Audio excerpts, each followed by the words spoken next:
Здравствуйте, меня зовут Слепцов Сергей, и я рад приветствовать вас на нашем историческом канале «Эхо Якутии», который мы ведем совместно с Алексеем Толстяковым и Анжеликой Замятиной.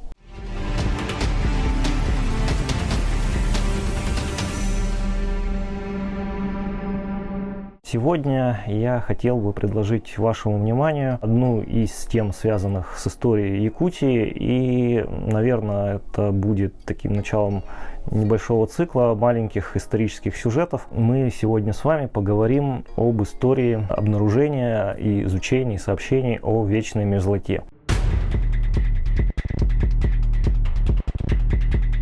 Жители российского государства познакомились с таким природным феноменом, как мерзлая земля, которая не оттаивает даже летом, примерно в Средневековье, в 15-16 веке, когда до московского государства стали доходить слухи от, в первую очередь, жителей русского севера, Поморья, о что далеко на севере, на северо-востоке встречается мерзлая земля, не оттаивающая даже летом. И с этим природным феноменом напрямую уже столкнулись русские служилые люди в 16-17 веке, когда они вышли за Уральские горы, и началось освоение, присоединение и изучение Сибири. В этом деле Якутия сыграла не последнюю роль, потому что именно на нашей территории впервые вот этот феномен вечной мерзлоты был более-менее изучен и описан.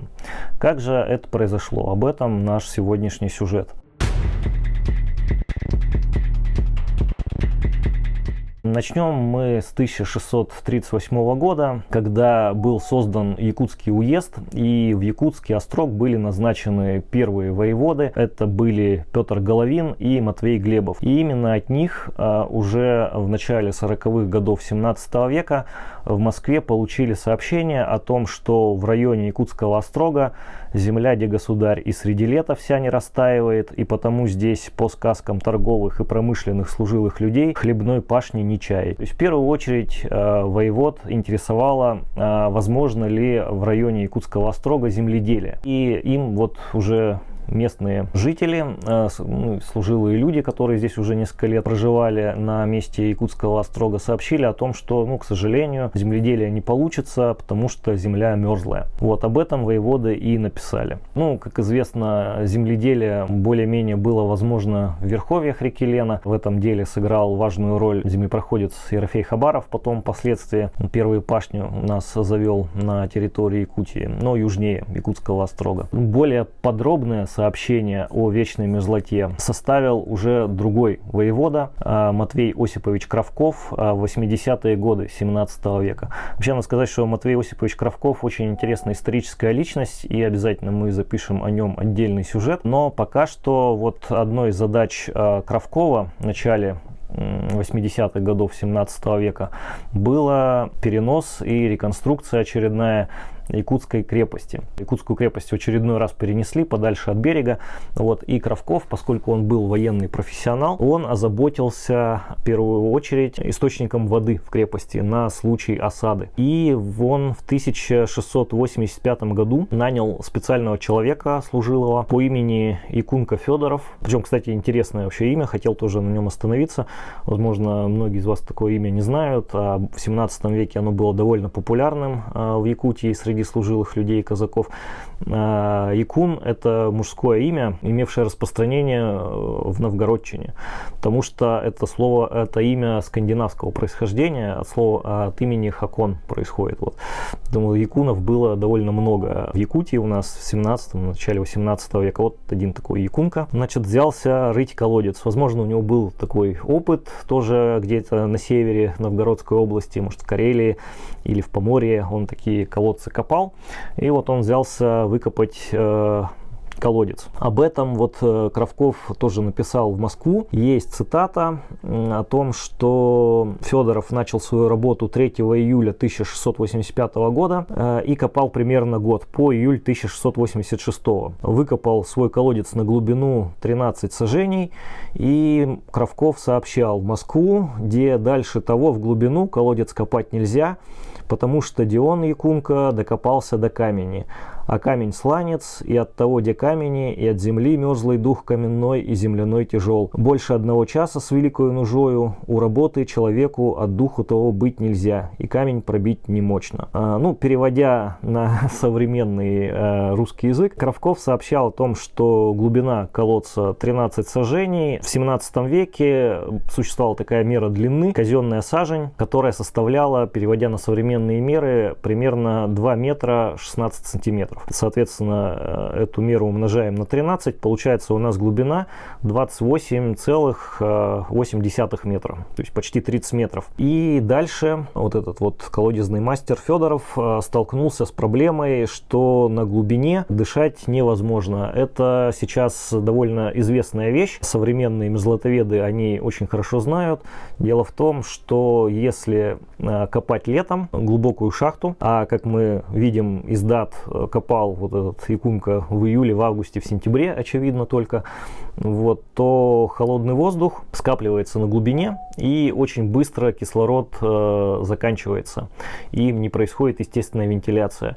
Потом впоследствии уже в 19 веке выяснили, что продолжать копать можно, но только зимой. Несмотря на то, что вечная мерзлота как бы не оттаивает, ее разбивают ломами и вынимают. Это гораздо сложнее в какой-то степени копать, но зато происходит естественная вентиляция воздуха. Вот об этом природном феномене, сам того не зная, Кравков, собственно, нам и сообщает. Ну, он сообщал в Москву, а мы как бы это читаем сегодня. И таким образом, да, и вот здесь он говорит, что докопался до каких-то особо твердых пород. Ну, мы, правда, не знаем, вроде под якутском камня нет, но, возможно, он принял за камень особо мощный пласт вот, вечной мерзлоты, который они не сумели пробить. Вот, но, скорее всего, не смогли работать именно по причине недостатка воздуха. И таким образом этот вот интересный опыт создания так называемого водяного тайника в крепости не удался у нас в Якутске. И надо сказать, что вот эта вот проблема с обеспечением водой якутского острога, она вот в конце 17 века,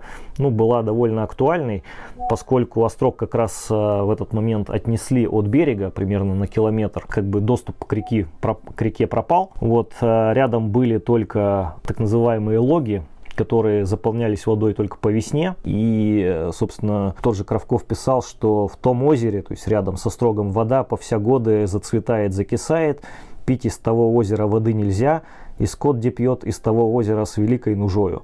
Кстати говоря, он, скорее всего, пишет о так называемом теплом озере, которое сохранилось до сих пор в городе Якутске. В то время она называлась Лог, потом городской Лог, и вот район Залог, наш исторический, на сегодняшний день сохранившийся, как бы это вот отголосок, в том числе и времен вот Матвея Кравкова. То есть один из самых старинных топонимов. Именно благодаря таким сообщениям якутских воевод в 17 веке в Москве, в центре, в правительстве впервые узнали об определенных природных особенностях новоприсоединенного Якутского края. И вынуждены были с этим считаться, ну, при определенном планировании, да, скажем так, при назначении сюда людей, при том, чтобы вот снабжать местное население продуктами питания, поскольку выращивать здесь не все можно было, то, что выращивали в центральной России. При строительстве зданий, вот, ну, в 17 веке это были оборонные сооружения, а потом впоследствии каменные здания. Не все можно было делать по тем технологиям, которые были в центральной России. Не все их можно было применять здесь у нас. И благодаря таким вот сообщениям 17 века, а потом они повторялись и увеличивались и в 18 и в 19 веке. Но об этом мы поговорим чуть позже.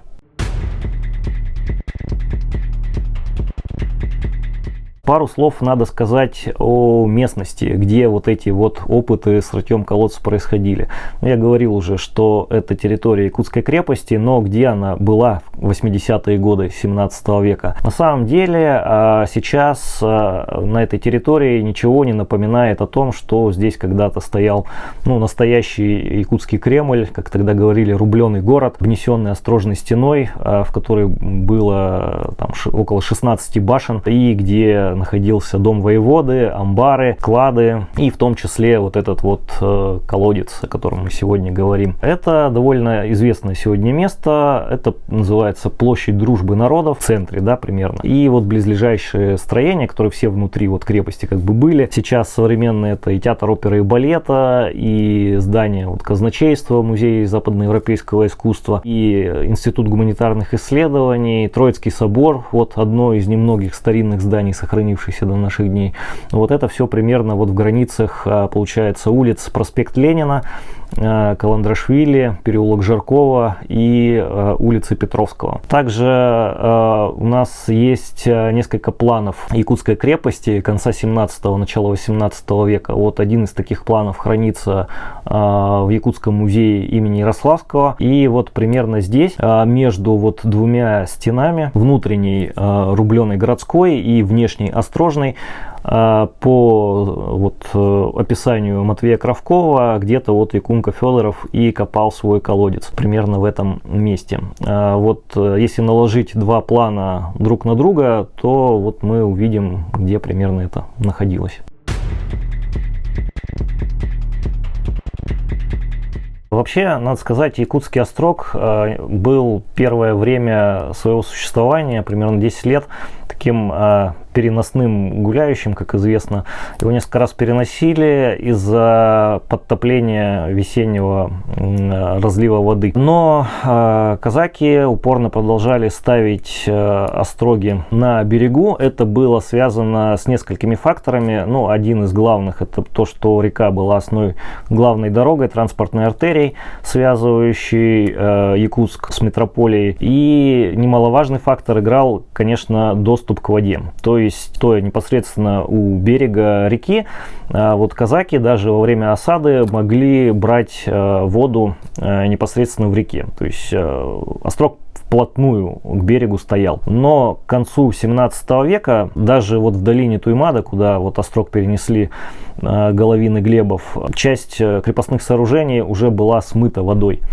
Вот это был фактор подтопления, и поэтому вот воеводы Преклонский и Кравков в 80-е годы 17 века острог перенесли от воды подальше. Уже не так была важна прямая связь с метрополией, уже была дорога, будущий Иркутский тракт вдоль реки Лена, но перенося крепость от воды, вставал вопрос водоснабжения в первую очередь уже. И по-разному его пытались решать. В первую очередь вот рытьем колодца, о котором я сегодня рассказываю, но потом впоследствии, я так понимаю, стали заготавливать лед, скорее всего. Возможно, строили ледники. Кстати, мы знаем, что на территории Якутской крепости было несколько подвалов. Вот, возможно, один из этих подвалов, когда вот этот опыт с колодцем не удался, использовали как ледник, куда забивали лед и потом в течение лета им пользовались. То есть получалось такое местное уже устройство хранения воды. Колодец не сработал в Якутском остроге. Кстати говоря, в этом году, в 2024, планируются археологические раскопки на территории вот бывшего Якутского острога. И вот, при определенном везении даже возможно будет наткнуться на этот колодец. Он наверняка, следы его наверняка должны сохраниться под культурным слоем, потому что 30 метров прокопали, это довольно приличная такая шахта. А так-то вообще еще в 18 веке следы этого колодца виднелись. Есть описание Якутского острога 1698 года, и чуть позднее, потом тоже в 18 веке писали, что около города острог стоячий, да в том же остроге тайник водяной копанный, недоделан, покрыт землей. То есть это вот остатки этого самого колодца Якунки Федорова. И было бы интересно, да, посмотреть на его останки. Но я говорю, вот возможно в этом году археологам повезет.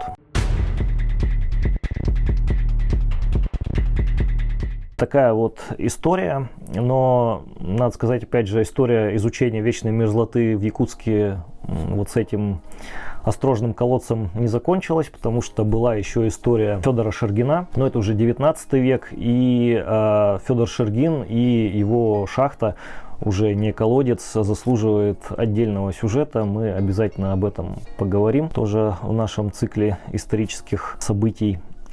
А на этом я заканчиваю. Спасибо за внимание и оставляйте свои отзывы, ставьте лайки. До новых встреч!